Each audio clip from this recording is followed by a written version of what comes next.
Hi, everybody. Good afternoon. Yep. Hey, Fred. Hey, Frank. Hey, Fred. Hey, Frank. Hey, guys. Hey, Margaret.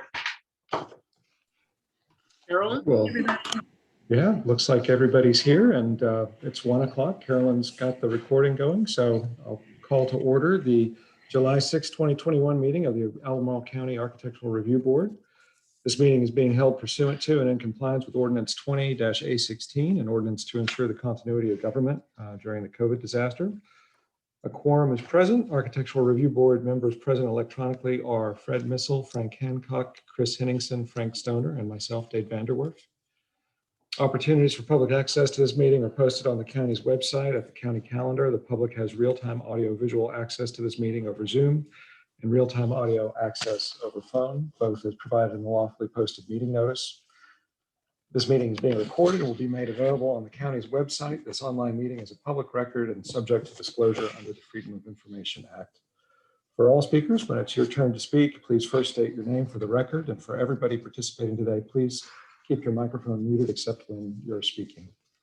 For applicants making presentations, note that your presentation is limited to about 15 minutes, which you can divide among team members, and Carolyn will let us know when your time is up. For disclosures, do any members have anything to disclose today? No, sir. No. No. There being none, we'll go to public comment. Carolyn, are there any members of the public wishing to comment on items not on the agenda? Not at this time, no. Thank you. We have one item on the consent agenda, ARB 2021-63, Shentel Beam Fixed Wireless, PWSF Tier 2.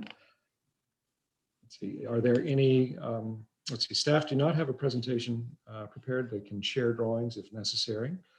Do any members want to move that item off of the consent agenda? Okay. No. All right. Is there a motion to approve the consent agenda? I move that we approve ARB 2021-63 Shentel Beam Fixed Wireless PFSF Tier 2 on the consent agenda. Thank you. Is there a second? I'll second that. Okay, Carolyn, would you call the vote? Yes. Mr. Stoner, Aye. Mr. Hancock, Aye. Mr. Henson, Aye. Mr. Vanderwerf, Aye. Mr. Missel. Aye. Thank you. Yep, thank you, everyone. Regular review items. We have one regular review item today. Margaret Malashewski from the Planning Division will be presenting this item. It's ARB 2021-59, the Albemarle Business Campus Office Building.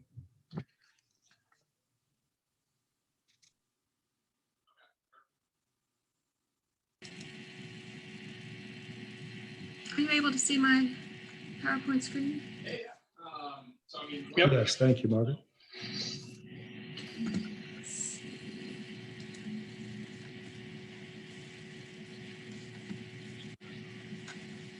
Are you still seeing it? Great. Yep. Okay, this is a proposal to construct a 4-story office building within the Albemarle Business Campus development. This site is located at the western corner of the intersection of Wahoo Way and 5th Street Extended, and it's across the street from the county office building. The office building that's proposed is part of a larger development for which the ARB recommended approval of an initial site plan in December of last year. The ARB also reviewed and approved the design of the storage building in Block 5 of the development earlier this year. The proposed office building has a contemporary design that's not a strong reflection of the traditional architecture of the area, but it features glass corners and central building blocks facing. The windows in the white brick wall are partially filled.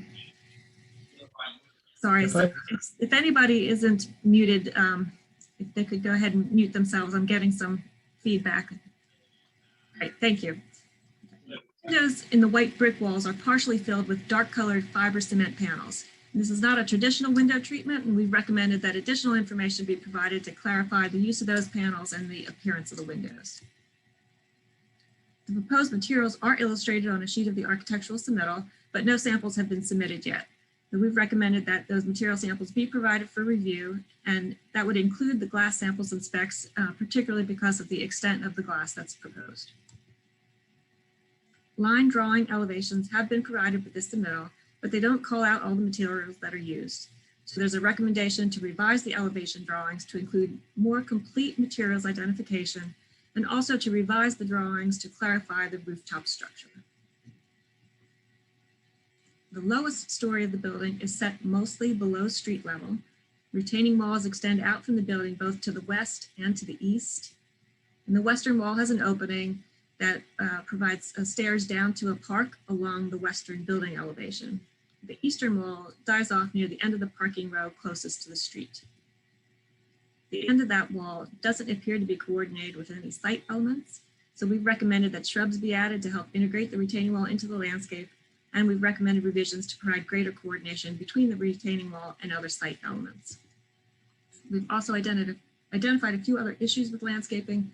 2 additional interior parking lot trees are required, as are rows of shrubs along the east side and along the eastern end of the south side of the parking lot. The staff report includes a list of all the recommendations. They're presented as comments to be addressed with the next submittal, and I'd be happy to try to answer any questions that you might have. Thank you very much, Margaret. So for members that may have questions, Frank Hancock, do you have any? I do not. Thank you, Margaret. Frank Stone? I don't have any either, Dave. Thanks. Thank Thanks, you. Margaret. Thank you, Fred. No, thanks, Margaret. All set. Okay, great. Chris? Margaret, thanks. I don't have any questions either. Okay, great. Thank you as well to Margaret. No questions from me. So is a representative of the applicant available to make their presentation?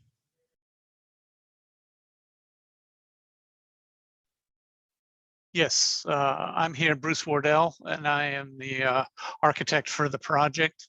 Let me see if I can turn my camera on, see if that's successful. There you go.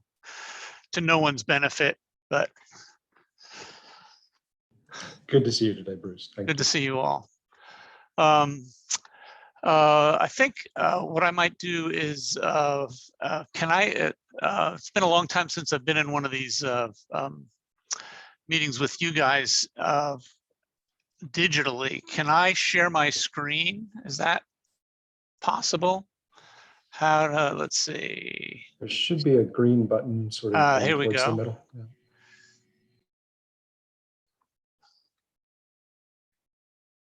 Let's see if that works there. Okay. Can you all see my screen? Yep. Okay. I'll make this fairly quick because this really is simply the submission that we made back in May. And I will address a couple of things and then raise an issue or two that our client would like to have as a component of our discussion. I think as you all have seen, the site is along 5th Street, and the facade facing 5th Street has canted itself out so that it actually fronts on the street square with the kind of curve that happens along 5th Street along this area, which is one of the things that generated this corner of the building with the sloped roof and the large large area of glass.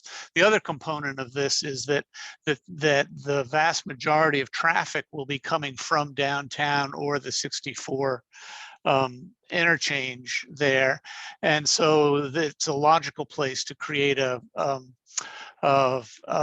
moment in the building that sort of greets the folks that are approaching the building and sort of identifies it so that when they come in off of Old Lynchburg Road, re-enter the site through the middle of the property, and will then be kind of reintroduced to the building as they get into that parking area. Consciously, I think Margaret identified the fact that the 4-story building is mediated by the topography of the finished site that puts the first floor of the building essentially close to a full story below the road. And that is reflected in this kind of plinth that the building sits on. Obviously, this is a preliminary discussion today, and we wanted to run this by you all to get your initial thoughts and concerns for the building before we took the time to do the final presentation. This is that view from the southeast. One of the things that is only slightly evident in this is that we imagine the ceiling of this top floor being a wood ceiling in this area of the building, which we would assume would be some sort of an executive suite or one of the higher end portions of the building. But that so that the structure of the actual interior framing of that building would actually become visible to the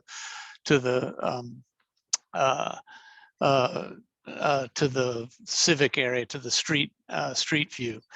In response to the concerns about the glass corners of the building that are not seen particularly or were reviewed as not being traditional.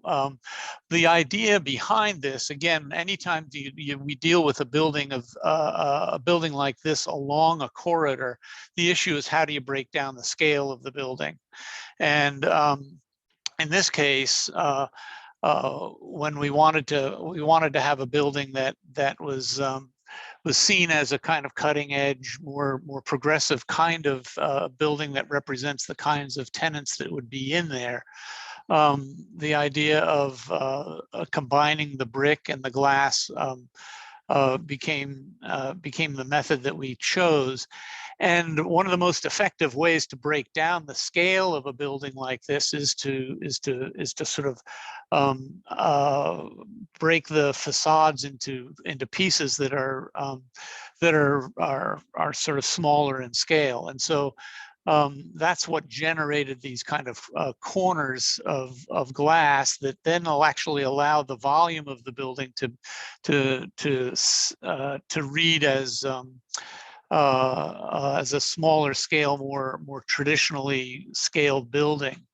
And so that's what actually led to these corners, was to create a facade that felt this big, or a facade that felt this big, and then have the corners as less substantial than the center portion of the buildings. The plinth also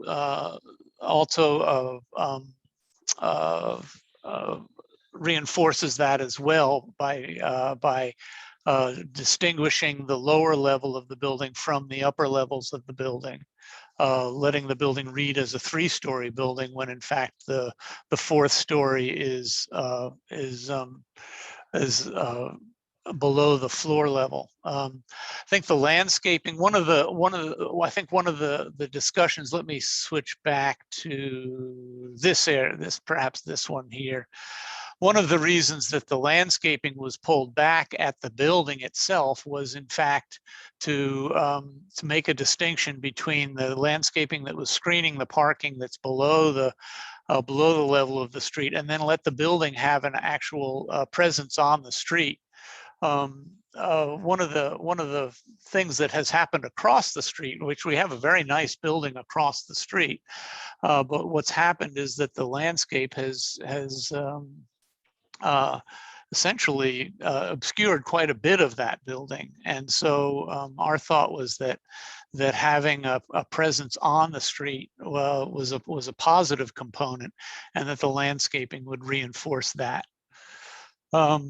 And then finally, one of the things that we wanted to discuss, because there was a mention of some of these horizontal strips, whether they would be spandrel or some other material. I think in the glass area, we imagine them being a black spandrel. In the larger window areas, we imagine that either being this material either being a high grade high-grade panel, probably like a Nichiha panel or something like that, that frames allows the opening to be a larger scale opening while having the glass as a smaller scale that gives you a sort of secondary rhythm or secondary scale throughout the facade. And one of the other issues that I think we would want to make as a part of this discussion is that in a building where we do have this kind of glass, that in a relatively modern building, whether there's an opportunity to perhaps have some kind of other color of glass other than the clear glass that might be able to obscure, once you finally get desks and bookcases and credenzas and chairs and things like that in these buildings, the issue will be what happens to all of that stuff in the facade when we have clear glass from ceiling to floor, and whether there might be an opportunity to introduce, although I know that there's a long history of clear glass in the corridor, there might be an opportunity to introduce some other color.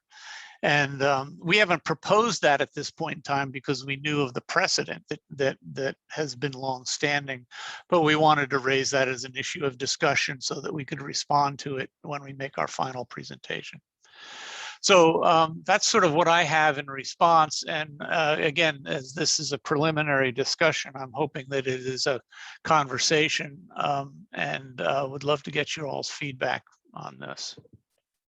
And the owner, the client is here as well, if Kyle Redinger is here. And if Kyle, if you want to jump in and say anything,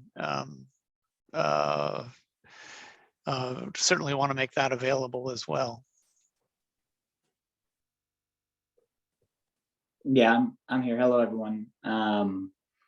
Thank you, Bruce and the ARB board. I really appreciate everyone's effort on this one. And I've been so excited. I really, pre-COVID, I thought we'd build this thing a lot sooner. So would love to build this building. The issue I did raise with Bruce and the entrance corridor guidelines for the clear glass, I think are challenging. And I just want to put it in perspective. I have an office that's at street level on the mall. I have a lot of windows and my blinds stay shut, pretty much all the time. For privacy reasons. And I guess the question for the board and Margaret is, what sort of thoughts are we giving to, how we're screening the interior desks and chairs and wires and all the things that end up going next to a lot of glass. And with the idea that if there isn't tenant privacy, blinds or other sorts of blocking solutions happen on the interior of the building.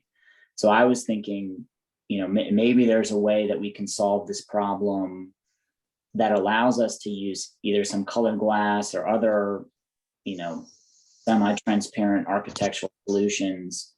And certainly we don't want to vary from the entrance corridor standards, but given how close this is to the street and the design that Bruce and his team have done, I really did want to hear some discussion or ideas in that direction, if there's support for it or not. So that's kind of where I am on this design. Is I love it, but I am a little concerned that we're going to get cluttered with the amount of glass that we have in there, and we end up, getting blinds and other things that are less appealing in the view. I would also, as we have that discussion, I would also say that well, no, we can have that discussion when we have it, and we'll bring up those issues. So I'd just love to hear your all's thoughts and feedback. Okay, well, thank you, Bruce and Kyle. Let's see, I guess, Fred, do you want to start off with any questions or discussion? Sure. Yeah, thanks, Bruce. It's great to see you as always. I feel like this is a little bit of the Karate Kid master versus student thing. You've taught me so much being on the ARB. The question that I have reminds me of a question you had for an applicant about white brick. And that is, can you talk to us a little bit about the detailing that you're planning for the white brick itself? Yeah, I think my guess is that as we get into the detail of this, that the idea is not to use the white brick to pretend that it's stucco. You know, I think the idea would be that as we focus in on some of these openings, that there would be a system of, you know, maybe soldier courses or rowlocks that sort of frame the opening in the way that you would normally see a masonry opening framed. I didn't imagine this facade simply being held up by red steel lintels. That you would see some detail at those openings that sort of recalls the way brick is normally detailed. Whether that ends up being a rowlock, a soldier, I think in this style, I wouldn't expect jack arches and that kind of thing. But I think in this style of building, I think we probably would employ a series of rowlocks and soldier courses that frame those openings.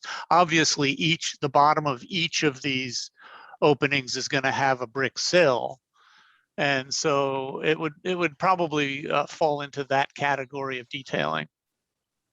That's helpful. Thank you. It makes me think of the Trader Joe's, where, you know, you recommended some detailing, some relief, and on the white brick itself. And I think that's one of the best characteristics of that building. So that's helpful. Thank you, Bruce. Yeah. Great. Yeah, Fred, any other points of discussion for you?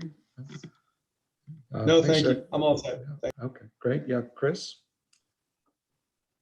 I guess my question relates to those large areas of glass, and I know that there is a question on the table about tinting the glass. Is there a plan B? Just because I know large areas like that can, in addition to the privacy concerns, you can get a lot of solar heat gain in those types of areas too. And I was wondering if the tinted glass was not allowed, is there any kind of treatment other than a tenant fit out type blinds that you would have kind of as a plan B option?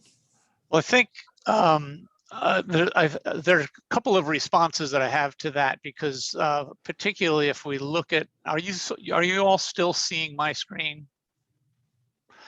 Let's look at this facade on the right side, upper right here, where we have the glass that is the 3-story glass, and then the glass over here that's a 2-story glass there. Those details, I think, are all well within the kind of typical size and configuration that you would find these kinds of glass systems working in. One of the thoughts that we had, that I've talked about with Kyle and some of his folks, is whether there might be an interior film treatment that could happen in these areas. The building itself, one of the reasons that in the orientation of this building, this upper right hand side is the south facade, and one of the reasons that we have the large white openings and then we've reduced the scale of the glass on this side is to in fact reduce the area of glass on the facade. In these corners, I think that we would probably prefer to use a kind of film application, or if we end up using and I'm not sure tinted glass is the right thing yet, but if we end up using a secondary kind of glazing, what might end up happening is we might end up with an additional horizontal detail or frame in this area that ends up sort of doing some of the screening that Kyle was mentioning, and reducing the obviously we would be using low E glass and use all of that technology that we can there. But I think the addition of either interior film or an actual almost like a chair rail height frame in there would probably reduce that. Might actually help the texture of that corner as well a little bit. Whereas if we look at this view, my guess, I'm almost certain that we're going to end up with, in the final configuration, we're going to end up with a couple more horizontal details along in here. This amount of vertical glass probably just isn't going to happen.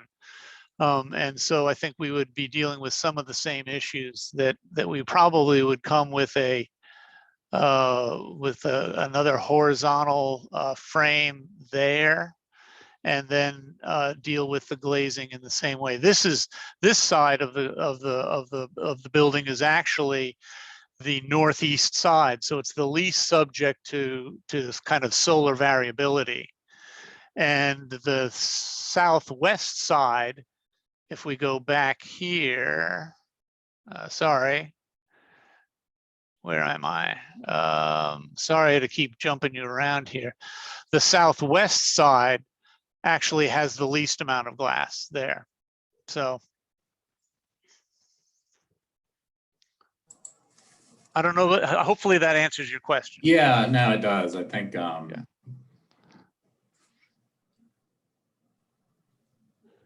Great, thank you. Chris, anything else? no, that was it. Thank you. Frank Stoner.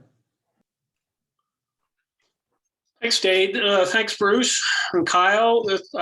I find this to be a really intriguing design.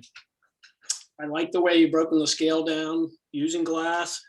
I think it was a really interesting conversation that I'm less prepared to have than I'm sure those of you who've been on this board longer, but this whole issue over tinting and reflectivity and where it's appropriate and where it's not appropriate. And I know the example I often think of is the one on 250 West, where UVA kind of tore all that reflective glass off the building, kind of across from Boar's Head or just past Boar's Head.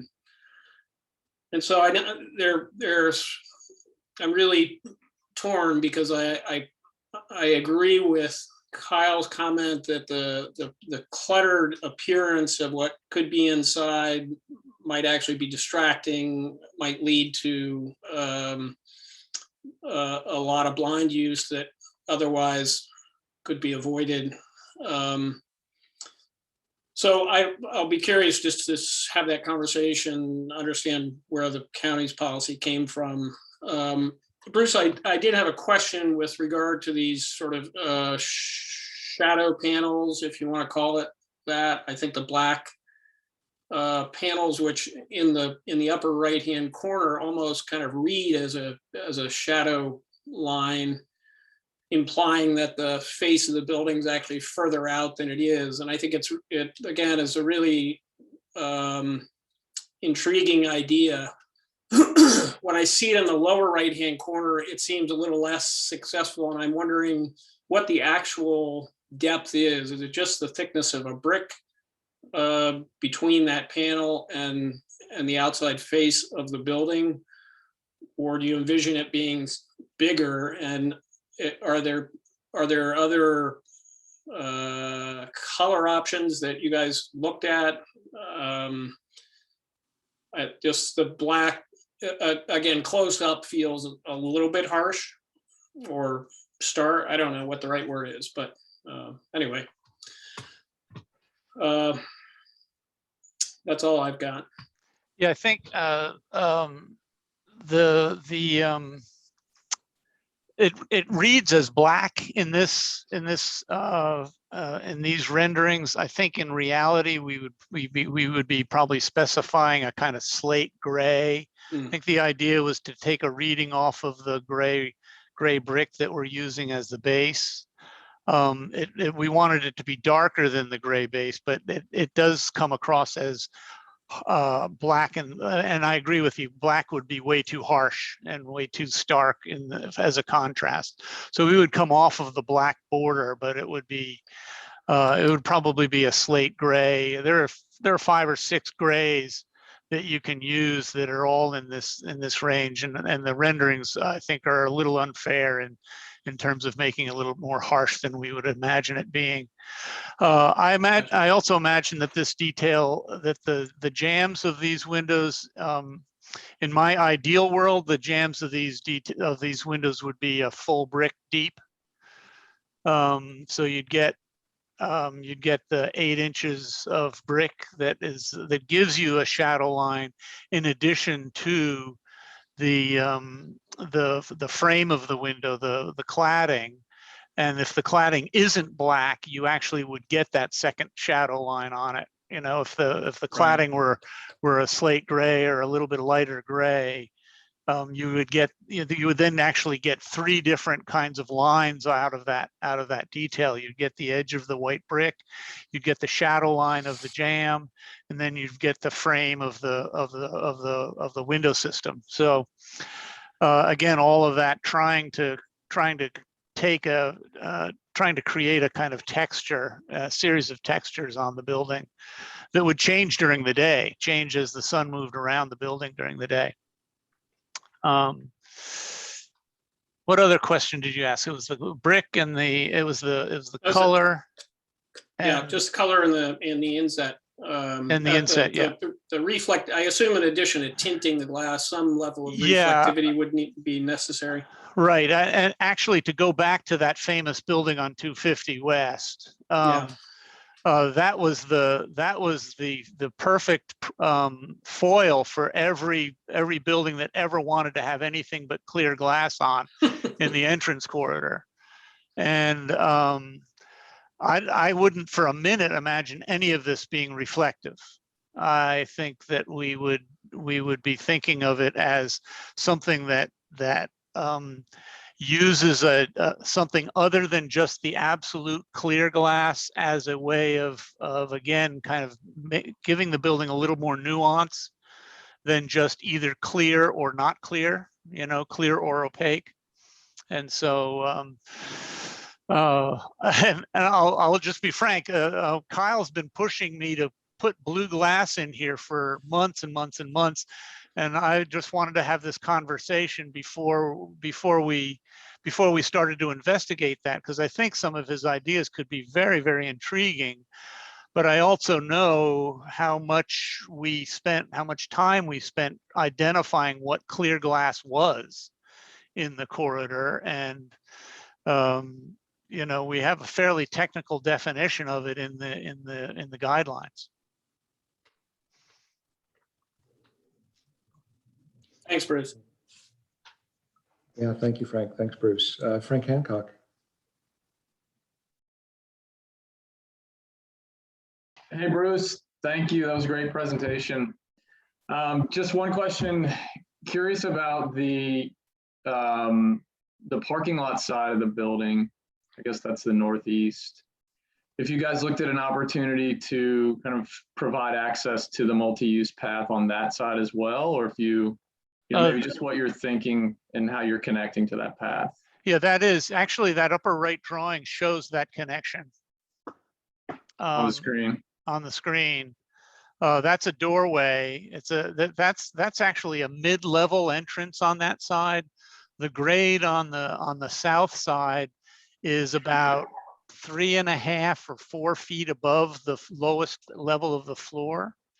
So what you're seeing on that south side is a kind of mid-level entrance that serves both the lowest floor and the second floor. And that in some sense, again, we haven't really done the landscape design for this, excuse me, the detailed landscape design for this, but in some sense that connection would happen there and connect to that pathway. And then that pathway goes up to the stair, and then there's a pretty generous bike path and walkway along the entrance corridor. I think we show that, yeah, right there. And there you can see where that stair is right there. That may show up in a better drawing. Well, there you can see it here. That stairway down there. I think we have a view. It doesn't really show that well on this drawing here, but right in there is where that stairway goes down to that common area, that kind of green space there.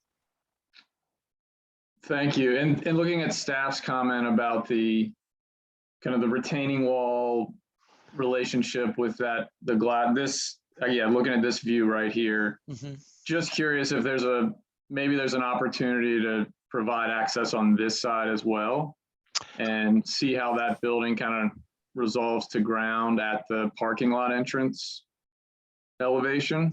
That's interesting. I hate to jog. I know how jogging it is when you're not controlling the screen. So let me see if I can get back to the site plan. It does. This area is there's a larger elevation differential between this area along the street and the parking lot down there.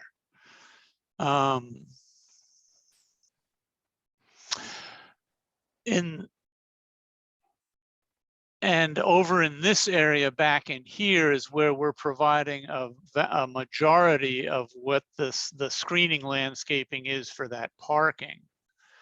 I think, and maybe Kyle, you might want to jump in here or not, because I think there's the idea that in the overall landscape plan, that this connection here through the garden and the parkway, and then a very textured intersection here that is probably more primarily pedestrian than vehicular. And then the path, obviously these paths are diagrammatic at this point in time, but this path all the way through the site has been the main connector. Kyle, do you want to jump in? You have a bigger picture of what this thing does in the larger scale as well. Yeah, and sorry, I don't have that. I have a rendered site plan that shows those pathways a little bit better, but there is to the right of the parking lot on the office pad, there is a planned sidewalk access down there. So not right next to the building, but adjacent to Wahoo Way, coming in off of that mixed use trail at that corner, that bottom right. Over here, right? And then wrapping around back to the office building and crossing the street right there as well. So the grade's really challenging where you mentioned, right where that retaining wall is. Mm-hmm. And I thought that retaining wall, I have to check with Shimp, but I thought that retaining wall tapers off. It does. Right there. So it's not obnoxious, I think, from the road side. Mm-hmm. Well, from the roadside, it stays almost at grade. Yeah. You can see there, but the level, you can see that the grade of 5th Street goes down. So the height of that retaining wall diminishes as it goes north on the site. Gotcha. Yeah, to me, maybe there's an opportunity there to kind of peel that back so the grade change isn't as severe. And I think there's a really nice moment too where you change direction in the building with the glass, and how that meets the plane that's parallel with the parking lot.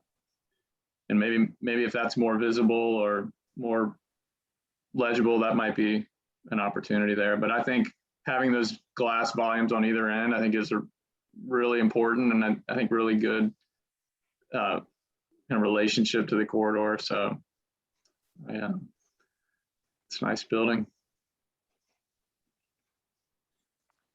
Thank you, Frank. Great. And Bruce, thank you for the presentation. I agree with my colleagues. It's a nice presentation and an intriguing design. Appreciate your remarks about the ideal brick jam depth. I would love to see that on this. I think that would do a great deal to really reinforce the strength of the brick portions of the facade, and appreciate Fred highlighting the texture that and you're describing what kind of texture you can bring to it. In terms of the corners, do you have any thoughts, Bruce, about the roof form and how we can best relate that to the county's traditions, just as we try to check the boxes for? Boy, Dave, yeah, good question. Let's see. I think, well, the roof form itself is an unconventional way of creasing the corner of a building. This is actually a grown-up version of a smaller building that we did on 250 West a couple of years ago for F&R, and they have, and we creased a little piece of cardboard in the office and then tried to figure out how to build it. I think so the form itself is a kind of surprising way to do a corner of a building. I think maybe instinctually that's why I wanted to show the structure inside, where you could see you could see some of the framing and some of the way that the actual building was built. And again, in an ideal world, that would be timber up in there. It may end up being steel, but if depending on what kind of thing, if that corner were framed with timber, I think that could be a really kind of beautiful conversation between a very contemporary way of dealing with a skin and then a very traditional way of dealing with a structure. And you can sort of see that intimated in here with at least a wood color in there. And so that's probably the kind of balance I was trying to strike in that corner. And whether or not that happens on these floors, these lower floors as well, maybe that whole corner gets framed in a way. But that's actually depending on an interior framing decision for a kind of an exterior effect. Right. So that's yeah. Well, I think maybe in that line of like expressing structure and support, there's a good rationale for it. Yeah. And is there, to Kyle's concern about visibility and sort of the potential disorder that happens in furnishing and using an office behind the glass facade, are there any programmatic elements, conference rooms or other areas that have less impingement on the glass that would allow the facade to be freer? Yeah, my guess, again, this has a non-specific tenant at this point in time. But anytime you have a building like this, what do you put at the corners? You put the conference rooms, you put the executive offices, you put, you could even do kind of break. I think it would be delightful to have a break room or something like that on the corner where you actually see people in the spaces, and you have less of the wiring in the back of your computers and the back of your desks and things like that, But again, there hasn't been there's not a specific tenant for this at this point in time. So. Okay. And I appreciate your remarks about, exploring maybe the texture of the corner as it relates to breaking up the glass. I think, and also, exploring how the vertical expanse of glass ultimately gets, supported and divided. I do think I would be interested to see what you come up with as you explore sort of that texture, and certainly on the face of it, wouldn't be opposed to you're considering, different colors of spandrel and glazing there that, in a similar way to the sort of shadow material and the large openings in the brick facades start to create some layering and depth and texture. Yeah.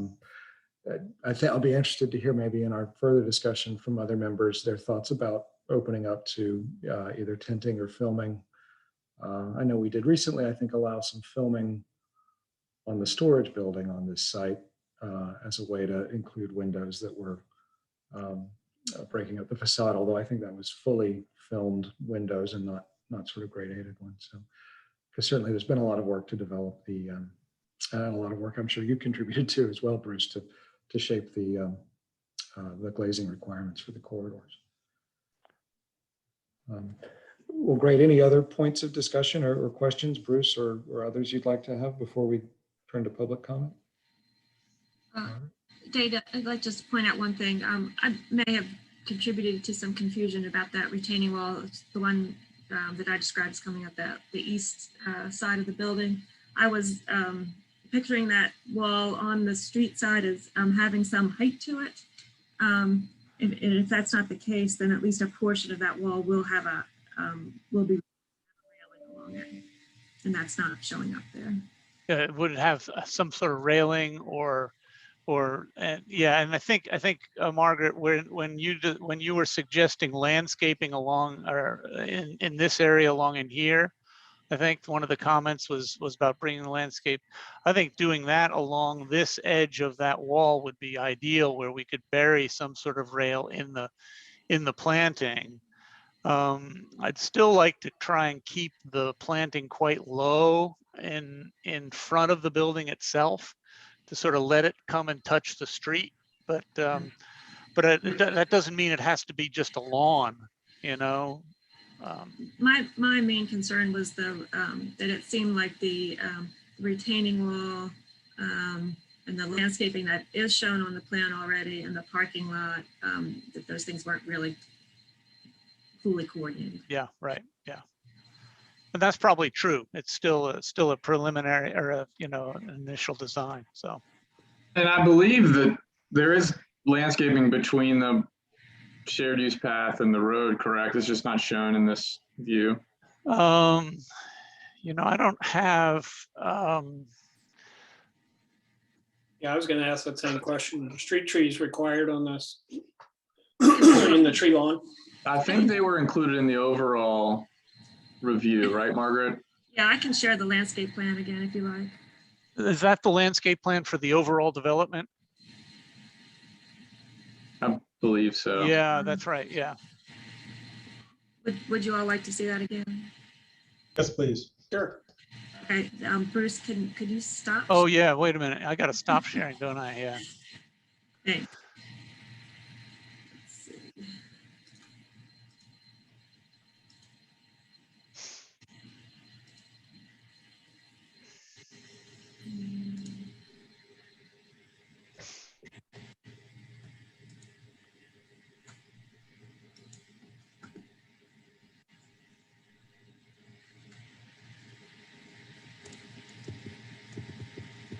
Are you able to see the PowerPoint again?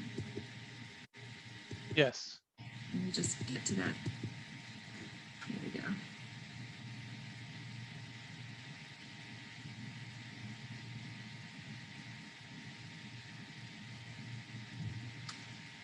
So right now the plan is showing street trees along Fifth Street extended. You've got some trees at the perimeter of the parking lot, and then some evergreen screening trees at the corner.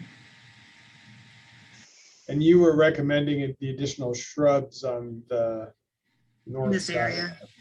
Yeah. Right in there? Oh, okay. I thought you were mentioning on the right. Got it. Okay. Oh, actually, and then yes, and along the edge of the parking lot. Yes. Yeah, got it. Okay.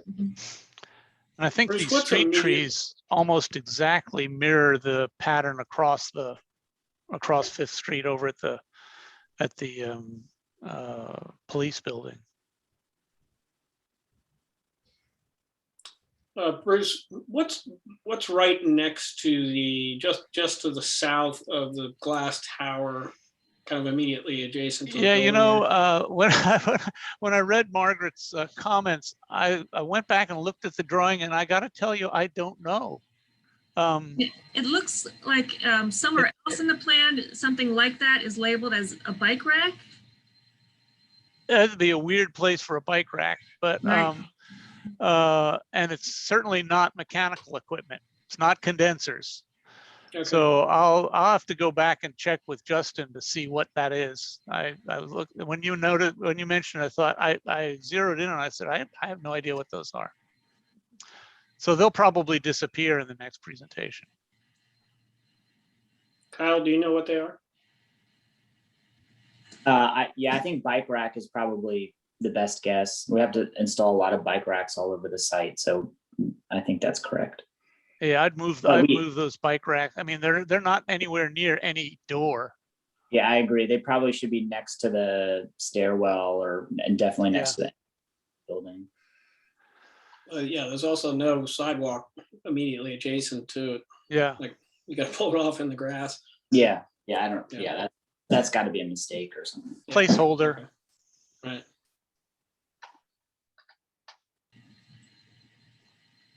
Okay. Well, great. Well, thank you, Margaret, for bringing that up and for clarifying what's going on.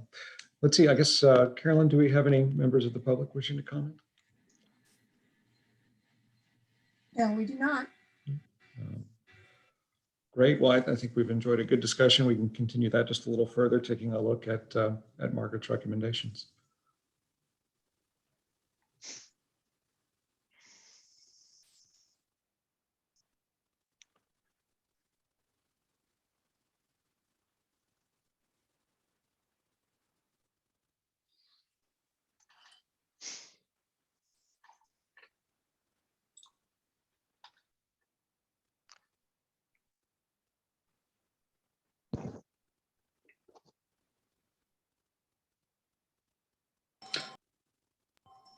Great. So I guess, yes, I can see that. So from discussion today, any suggested revisions in terms of number one?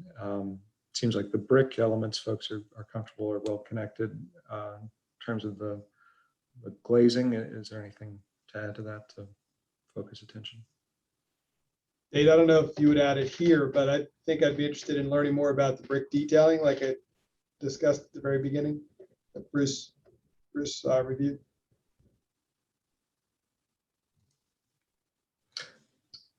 Great. And maybe as well to provide extra documentation, exploration of the detailing of the glass corners.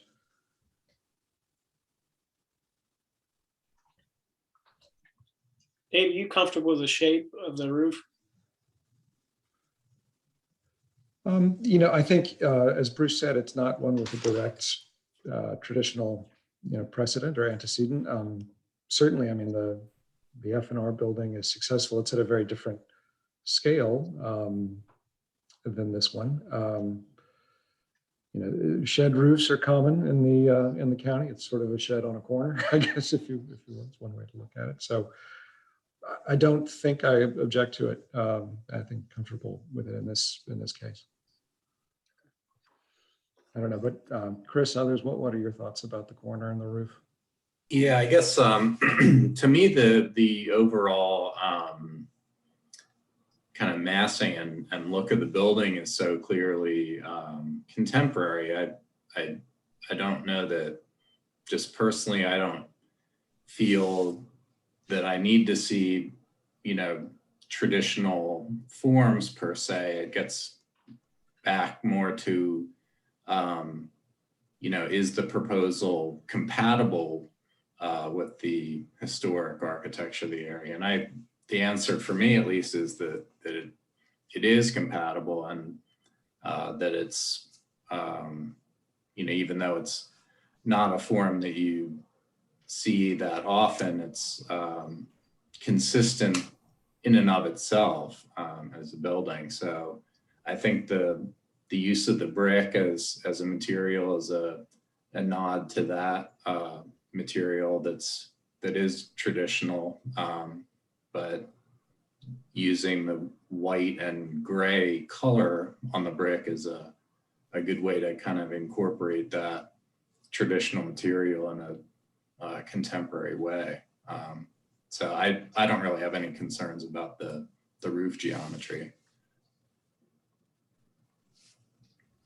Great. I had a couple thoughts. I'm sorry, Dave. No, please go ahead, Fred. Just a couple thoughts. One, I don't know what the final material will be. Bruce, you mentioned something about potentially timber up at the peak, or maybe some wooden ceiling that you could see through. To me, it's also part of the transparency of that element that brings value to it. And I think if there's a way that it could have that sort of warmth brought to it with wood, it would be really, really helpful. I think, and the reason I asked about the brick is just because I think, you know, in the images, and I realize they're very conceptual, it just feels a little stark and cold. And I think when you actually see it and you see the detailing that I know you'll bring to the project, that will create warmth, and I think maybe more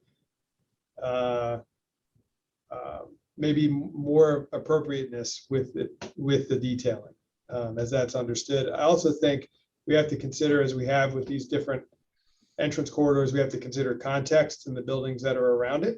And, you know, we're not right next to the Rotunda or Monticello. I mean, it's more of a contemporary space generally around there. So I feel like the building would fit well within its context. And, you know, the glazing is another question, I guess, that still needs to be worked out. But other than that, no other comments, Dave? Great. Thank you, Fred. Frank Stoner? Yeah, I don't really have any reservations about the shape or the contemporary nature of the building. I think we struggle with contemporary buildings all the time because we're trying to find some way to anchor it back to our history, and sometimes it feels a little strained. I just think good contemporary architecture should absolutely be a part of what we celebrate in the county, and without it being kind of in your face. And I think this building does a great job of that. I don't have any reservations even about tinting the windows if the tinting was not too strong. But I guess that's a separate conversation we need to have. But I think it's a really handsome building. So Thank you, Frank. Frank Hancock. Yeah, I agree. I think less important to relate it to some pole barn structure in a rural part of the county than to talk about the glass element and what that does for the building and the relationship between the building and the corridor. I think contextually looking, the other buildings are set a little further back off the road, and this building is up, you know, pretty close to the corridor, which I think is a positive. So having those kind of glass ends or more transparent, kind of lighter ends, I think helps this building feel, you know, less massive right up against the corridor. So.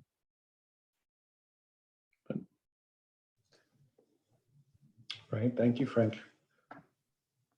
Super. Well, any other suggestions or observations about the staff comments? Margaret, anything that we need to address still for you? I don't know if you want to do it now, but the question about the tint or the degree of tint doesn't seem to be completely resolved yet. Yes, is there a comment here that's, or I guess it wasn't really included in the presentation or the submittal application, so it's not really addressed here in terms of tinting? Yeah, the submittal talked about clear glass, so didn't make a comment on it. Yeah. You know, I think for me, at least personally, it would be a narrower pathway that would not risk as much upsetting the other glazing precedents if, you know, if the applicant pursues strategies that involve sort of opaque materials, either spandrel glass or the fiber cement, and finds ways to maybe break up and articulate the corner a bit further in that way. But I know other members will go around the horn, and I also, I guess Kyle has his hand raised. So Kyle, would you like to add anything? I just was, you know, I know that's going to be a challenging issue. So I was thinking, you know, we've got a fair amount of stuff that's relatively straightforward to work on. And maybe we come back and bring a couple examples, you know, when we're in person, we bring a couple examples of the glass. I ask Bruce and his team to render a couple options. And we can make a decision with, options A, B, and C instead of trying to get a specific guideline now, because I think it's going to be hard for us to, incorporate that without seeing options. So I would say we're happy to bring back a couple options in the next round related to that, and maybe that's the best way to move forward. Well, thank you. Yeah, I agree. It would be helpful to have something more specific to respond to. I do think at least, opening up tinting of glasses is a fairly big issue to open up countywide. So I think if you all could consider as well options that avoid introducing that sort of new term, that may be a more straightforward way to consider those. Great. All right. Well, if there's nothing else to amend here, do we have a motion? So these are. Well, yep, preliminary It's just comments. preliminary comments for the next Okay. round of review, so a motion isn't required. Okay, excellent. Thank you, Margaret. Great. Well, thank you, Bruce, Kyle, fellow members, and we'll look forward to the next discussion. Thank you all. Thank you, guys. Very thoughtful discussion. Thank you so much. Thank you. Thank you. Great. There are no work sessions scheduled for today, so we'll turn to other business. We have one item of other business, which is a continued discussion of the entrance corridor guidelines. Frank, thank you, Frank Stoner, for carrying the work forward and taking a look at filling out some of the information for 151. Would you like to kick off with a discussion of what you found through your efforts? Sure. And I don't know, Margaret, if it's worth putting the presentation up on the board. I found as I was looking at this quarter specifically that there are so few architectural precedents on the corridor that are in Albemarle County that it made it really difficult to address a number of the sort of architecturally oriented criteria within the sort of outline prototype of the presentation.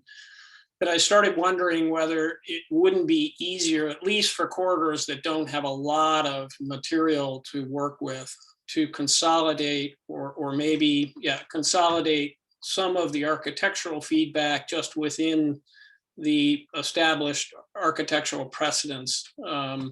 If you look at the outline, Mara, if we could go to the outline. When you get down into the character of the corridor segment, historic use pattern, then you get down into predominant landscape features and architectural characteristics. I see there being a lot of repetition as you move through those elements. And so I don't know, Margaret, what your thoughts are about how we might be able to consolidate some of this stuff and package it in a way that's a little easier to digest and a little easier for you guys to create. I could see a lot of repetition developing as you kind of go through those same images, different points we're making about those images, but it's basically the same stuff. Right. I guess my thought was that we wouldn't be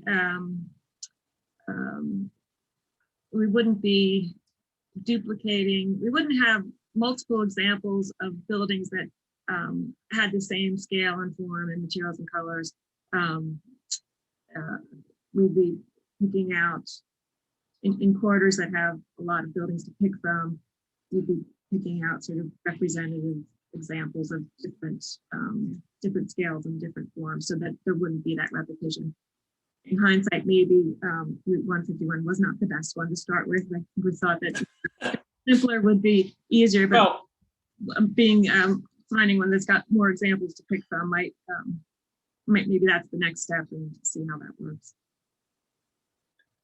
Yeah, I mean, I think there are corridors in which the whole outline might be necessary, but if it's possible to keep it flexible, so you could use, you could refer to things when when it's important and not have to go through the drudgery of repetitive kind of Right. image. Yeah. Yeah. I think certainly, whatever's going to work is best, and just going through the motions just to go through the motions isn't going to be that helpful. I think, however, in a couple of the examples we have here, I'm thinking it would be more helpful to somehow describe what the scale and form is, rather than just say it's an appropriate scale or it's an appropriate form. Right. Agreed. Yeah. So maybe we could go down through those and I guess get folks to comment about how we might modify that.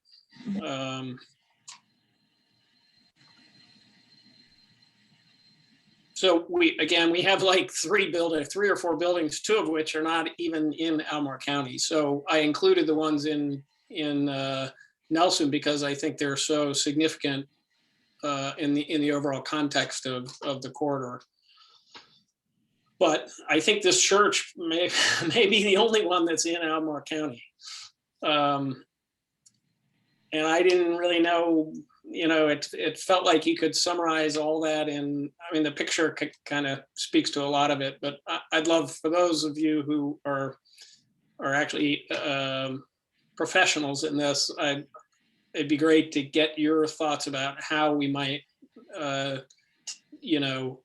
use the information we have in a concise but also informative way as it relates to a future architectural application for this corridor.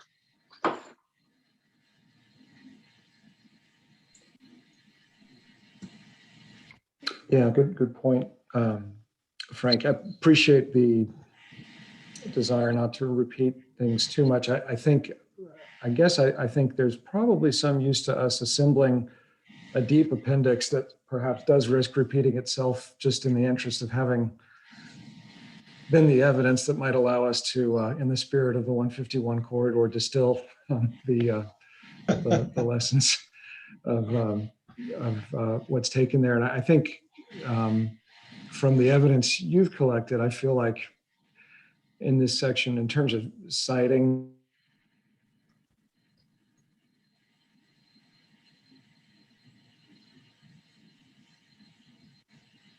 I think you froze up, Dave.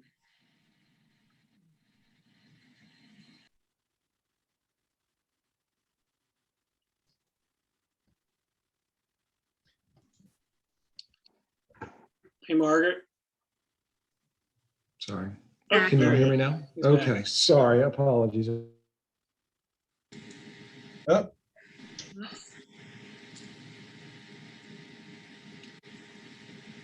Margaret, might be helpful just to scroll through the three images and just so we have. Frank, what maybe to add to some of what Dave was thinking too, I think part of, the obvious character of each of these is the landscape, right? So Yeah. if you think about one characteristic that we could be thinking about, it's how do these or any future building forms fit within the landscape in an appropriate way, even more so than, or at least equally to the representation of scale and setback and so on, right? Roof forms and all of those things. So Yeah. that might be one key takeaway, because we've probably talked about this in the past, is 151 is a really strong potential to become overbuilt in the next 10, 15 years. If we're not thoughtful about it. Yeah, and I guess I just was, I had a hard time figuring out how to describe that in a way that's useful or technically accurate, I guess. I ended up with all kinds of generally descriptive words that didn't really necessarily add up to a whole lot. Yeah, it's hard because if you start thinking about setbacks and other things that aren't governed by entrance corridor guidelines, right? Then you start kind of like, to say the setback needs to be substantial may go against the zoning ordinance requirement for setbacks. Right. So Yeah. it's like, how do you balance that? And I think, one way is street trees. Then you have to ask yourself, well, is a really regulated formal street tree treatment here the best approach? Or Right. should it Probably be not. more informal and pastoral, right?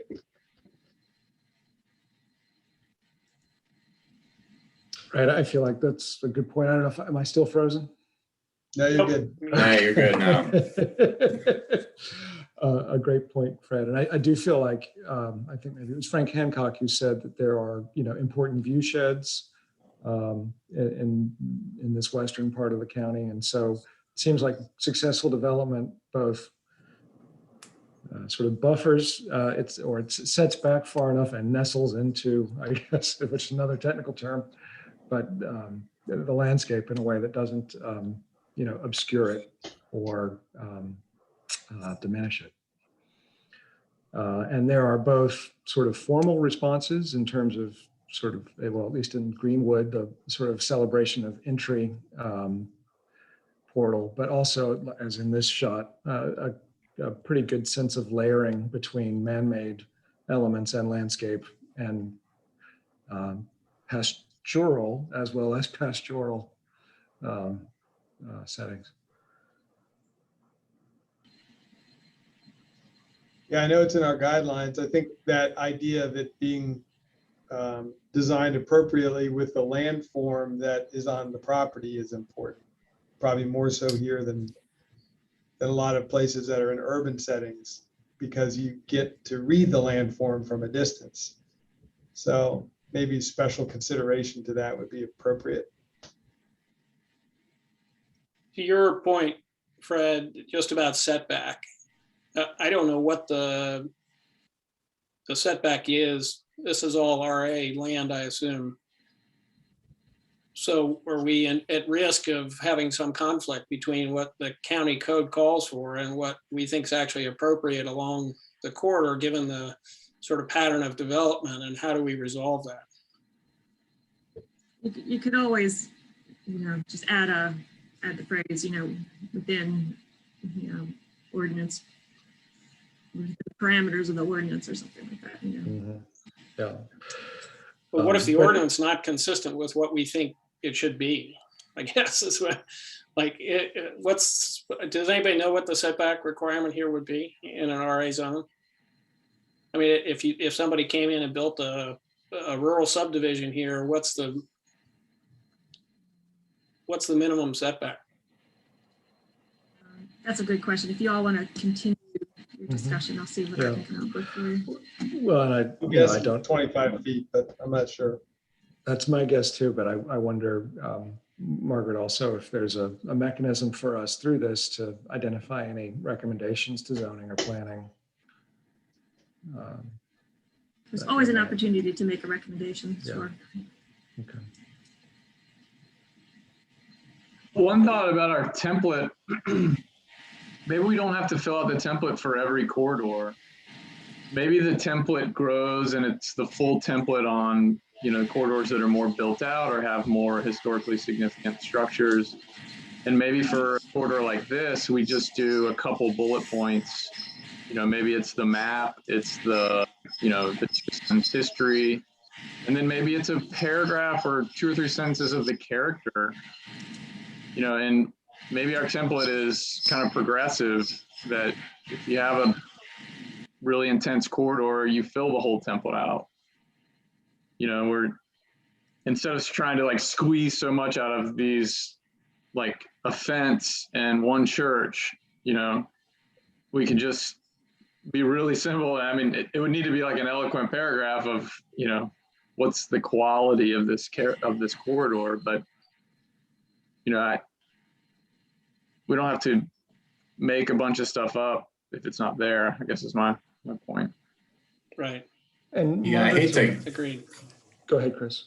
Yeah, I hate to complicate things, but I wonder if it would be useful to differentiate between corridors or sections of corridors that are primarily rural in character versus ones that do actually have a architectural precedent and character, because it occurred to me after the last meeting that 151, you know, might not be the easiest one. It might be like one of the hardest ones because they're really, I mean, there is a pattern of development that's occurring on Route 151, but it's not really in the county. And really the section that we're looking at, to me, just feels like the ruralness is the overriding character of that section. And I wonder if there was a, you know, 2-track kind of situation where if you're dealing with a rural corridor, then it's more focused on kind of site and kind of preserving a certain kind of preserving that rural character. Whereas if you have a corridor that's already more built up or is targeted for more development, then you can get more specific about the architecture itself. So it's possible that maybe 151 and portions of 231 and 20 might all be able to be grouped together. That's a good idea. Yeah, and Yeah. I imagine we may discover as well different characters between sort of more intense commercial ones like on 29 and suburban and maybe transitional through the search. I think it's a good point, Chris, to think about what unifying sort of corridor types there may be that we may have more general guidelines for. And I wonder, Margaret, would it be safe for us to think about this as really developing sort of the raw material that ultimately, through perhaps the staff member, I know you're anticipating it might be further refined? Yeah, I was hoping that, yeah, it's really like you said, getting the raw material into this format or something like this, and then we would have staff assistance for putting it into the final format of the what we've been calling the one pager, but is a big misnomer. The 100 pager, yes. Yeah. Margaret, could we go back to the outline real quick? And I wouldn't mind just kind of, as we look at these, identifying again, maybe the most time and space efficient way to address all these. Because yeah, to your point, if every one of these gets a separate page for, and you have a separate page for every landmark building or structure on the corridor segment, yeah, it feels overwhelming.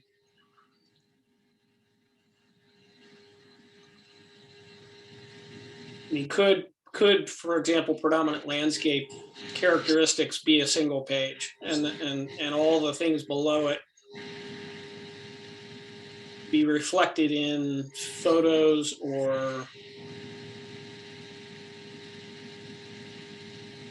Yeah. I would think some so, sort yeah. of tangible. Yep.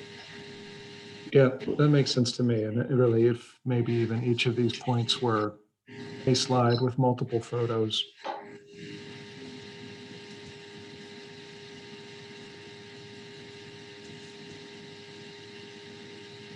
I think that'll work. But then I think just to the extent, if members prefer just to have individual slides with individual photos, that staff could in the future collage and collect into a summary sheet, that's fine too. I think, Margaret, would that be fine by your? Sure. And it may be, rather than having to describe fully for each picture the salient points we want to highlight, it could be once the collection is there to pull out the most important ones.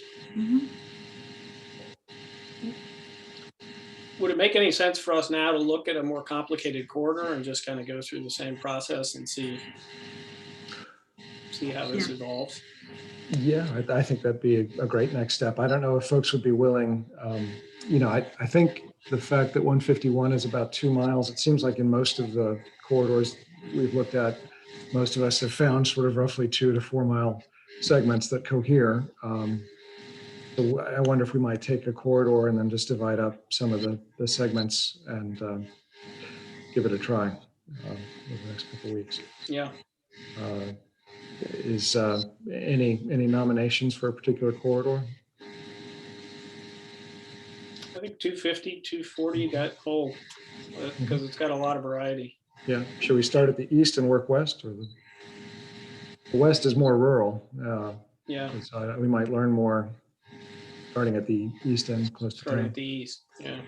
Yeah, I would start at the east. I think that's smart. Okay. I'm happy to share.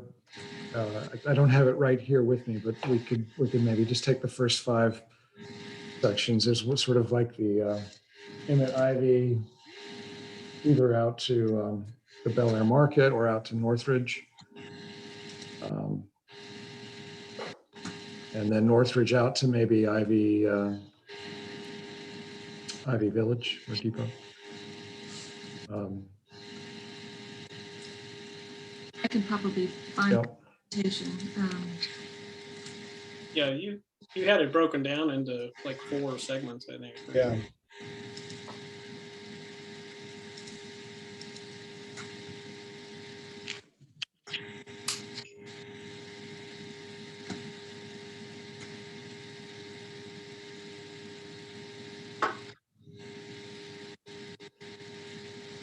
It's just taking a minute. To Oh, open. that's quite all right. Well, I'll tell you what, while you're pulling that up, Margaret, if I might move ahead to the minutes approval, and then we could circle back to assignments. So while we're pulling that up, is there a motion to adopt the June 21st, 2021 ARB minutes? I'll move to adopt. A second? Second. Yeah, Carolyn, would you call the vote? Mr. Hancock, Aye. Mr. Stoner, Aye. Mr. Henningsen, Aye. Mr. Vanderwerf, Aye. Mr. Missile. Aye. Great, thank you, Carolyn. Mhm. And then I think also for our next meeting date, currently scheduled for July 19th. Any members not planning to attend? Okay, great, so it sounds like we'll have a quorum. And thank you so much, Margaret, for pulling that up. So I don't know if these are the right names. Let's see, 1, 2, well, there happen to be 5 segments. So, so any, we could potentially try and do all 5 over the next either. Yeah. You just delegate as you see fit, Okay. Dave. Okay. Or Margaret. Just- Margaret, will you be our impartial? Sure. If everybody participate, why don't I just follow up with an email and I'll assign each ARB member one of these 5 segments, and I will. I think you all should still have a link to this, but I can email you another link to what was originally what Dave had put together, and I'll make a little tweaks to the PowerPoint template that the information should be dropped into based on today's conversation, and I'll just email that all out. Does that sound like that's workable? Yeah. Sounds great. That's great. Yeah. Great. Thank you all. Excellent. Yeah, wonderful. Well, is there any other business today? Well, thank you, everybody. Appreciate your time today. Our next meeting will be July 19th. And it being 2:24, we're now adjourned. Thank you. All right. Thank you, Dave. Thanks, Thanks, Margaret. guys. Thanks, everybody. guys. Bye, Have a everybody. good week. All right. Yeah, too.